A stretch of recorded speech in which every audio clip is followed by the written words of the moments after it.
Bonjour Barbara B, je suis ravie de te retrouver aujourd'hui pour cette 13e journée, 13 jours maintenant que je suis dans mon défi de 30 jours, je me fous la paix. Parce qu'en effet, j'ai décidé d'explorer toutes ces zones d'ombre dans lesquelles j'ai le sentiment que je ne suis pas assez, toutes ces zones d'ombre qui me poussent à me travestir, à me juger, à me comparer aux autres, à me juger négativement. Bref, toutes ces zones d'ombre dans lesquelles je me mène de la souffrance. Et donc j'ai décidé de les éclairer pour comprendre donc les schémas comportementaux qui sont les miens actuellement, les habitudes comportementales qui sont les miennes, les mettre en lumière et petit à petit les transformer et atteindre de la complétude et comprendre que tout est déjà là en moi et que tout est parfait tel que c'est actuellement. Hier, je t'ai parlé de la tendance à toujours me contraindre dans les journées, à force à bout de il faut que, je dois, bref, toutes ces contraintes que l'on s'impose tout au long de la journée et qui font que petit à petit, nos journées deviennent lourdes, très très lourdes parce que on s'épuise à agir coûte que coûte, à grands coups de il faut que.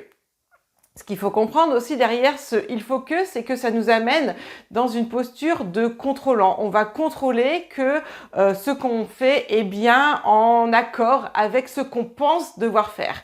Et cette posture de contrôlant envers soi-même, on la décline également envers les autres. Ça veut dire qu'on va devenir des contrôlants pour les autres et on va contrôler que ce que font les autres, ça correspond bien à ce qu'on attend qu'ils fassent.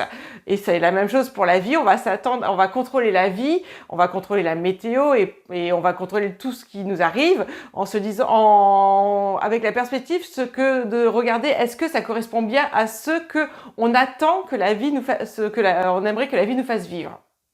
Donc cette posture de contrôlant, elle est très très néfaste, d'autant plus quand on a la tendance à la pensée binaire dont je t'ai parlé le jour 7 de ce défi. C'est cette pensée binaire, c'est la pensée de séparation, c'est la pensée que c'est noir ou blanc, donc c'est bon ou mauvais, c'est juste ou injuste, c'est vrai ou faux. Bref, c'est cette pensée qui sépare et donc qui nous amène à se dire c'est soit ça va dans notre sens, soit ça va contre nous. Donc, la tendance à il faut que, au je dois, à vouloir contrôler les événements, à vouloir contrôler les autres, plus cette pensée binaire, nous amène donc dans une posture où on va énormément souffrir. Tout simplement parce qu'il y a des comme nous explique Byron Katie nous l'a enseigné de façon formidable, c'est qu'il y a trois grandes affaires dans le monde. La première affaire, c'est l'affaire, ce qu'elle appelle les affaires de Dieu. C'est tout ce qui concerne la météo, tout ce qui concerne l'extérieur de nous, l'environnement, la météo, les maladies, bref, tout ce qui nous arrive dessus. Les autres affaires, ce sont les affaires des autres. Donc, tout ce qui concerne les autres personnes. Et les troisièmes affaires, ce sont les nôtres, nos affaires personnelles. Et avant d'aller plus loin dans cette distinction de ces trois affaires, j'aimerais te partager, je pense que tu la connais certainement, c'est la prière de la sérénité de Marc Aurèle, qui est juste magnifique, qui dit « Mon Dieu, donne-moi la sérénité d'accepter les choses que je ne peux pas changer, le courage de changer les choses que je peux changer et la sagesse d'en faire la différence. » Et c'est vraiment ça, c'est cette sagesse d'en faire la différence, c'est cette sagesse de reconnaître qu'il y a ces trois affaires dont nous parle Byron Katie, les affaires de Dieu, donc les affaires de l'environnement, les affaires de la vie, entre autres, les affaires des autres et les affaires, nos affaires à nous. Et le seul endroit où on a du contrôle, le seul endroit où on peut exercer donc un contrôle, c'est nos affaires à nous, nos affaires personnelles. On ne peut pas contrôler les réactions des autres, on ne peut pas contrôler les paroles des autres, il est impossible de mettre du contrôle sur les autres.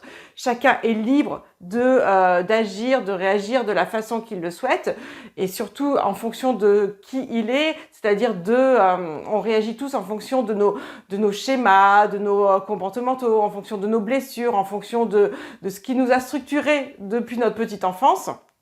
On ne peut pas non plus contrôler les affaires de la vie, on le voit bien là actuellement avec ce coronavirus. Voilà, ce virus, c'est les affaires, ce qu'elle appelle les affaires de Dieu. C'est quelque chose qui vient de l'extérieur, qui nous est imposé, qu'on ne peut pas contrôler.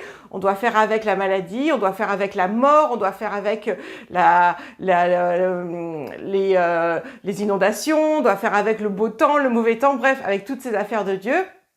Et donc, il est important de comprendre ce qu'on peut contrôler et ce qu'on ne peut pas contrôler pour pouvoir vraiment accepter, c'est le mot qui est essentiel dans les affaires des autres et les affaires de la vie, accepter ces choses-là qu'on ne peut pas contrôler, avoir le courage de changer nous ce que l'on peut changer, c'est-à-dire qu'on peut changer dans tous les cas, ce que je vous ai expliqué hier, c'est qu'on avait dans tous les cas une liberté ultime, c'est la liberté de choix, et donc on peut changer nos choix par rapport à ce qu'on vit, et donc changer nos réactions par rapport à ce qu'on vit. On ne peut pas changer les circonstances, mais on peut changer nos réactions face à ces circonstances. Et donc, la sagesse d'en faire la différence, c'est vraiment donc bien comprendre quand on est dans nos affaires à nous, quand on est dans les affaires de la vie de Dieu ou quand on est dans les affaires des autres.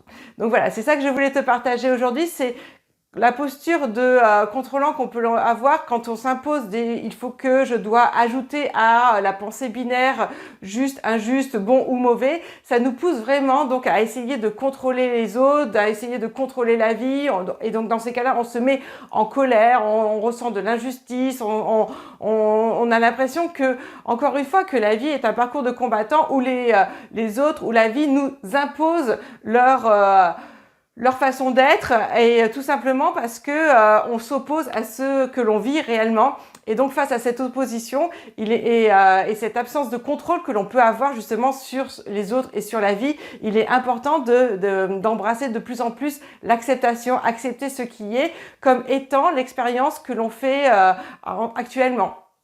Ça ne veut pas dire que ça va durer. Il y a une grande loi universelle qui s'applique à tous. C'est justement que tout change. C'est vraiment l'impermanence qui est essentielle dans la vie. Tout change. Le moment actuel est différent du moment d'il y a une seconde, d'il y a une minute. Tout change tout le temps. Donc cette impermanence va nous permettre donc de sortir de ces événements qui peuvent nous oppresser par moments. Mais quoi qu'il en soit, quand on est dedans, donc c'est accepter que l'événement qu'on vit fait partie de notre réalité du moment, l'accepter, l'embrasser pleinement pour ne pas rentrer en souffrance, pour ne pas essayer de contrôler ce qui est incontrôlable. Puisque la seule chose que l'on peut contrôler, c'est nos réactions, nos comportements par rapport à ces circonstances. Donc voilà, c'était tout ce que je voulais te partager aujourd'hui.